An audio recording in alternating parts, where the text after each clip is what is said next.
Doutor, depois da noite de ontem, meu chebiu tá igual um sapo cururu, inchado, me ajuda. Ah, Pet, o bicho tá faltando só as perninhas pra sair pulando daqui, viu?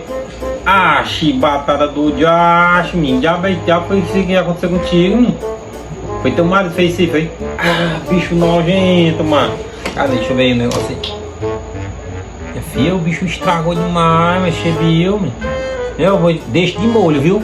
Ó, bota aí no vinagre de álcool. Passa uma salmourazinha de sal grosso, viu? Bicarbonato de soda, viu? Porque minha filha deixa de molho uns 3 dias. Ah, bicho nojento, acabou com um bichinho ré, mano. Oh, meu Deus.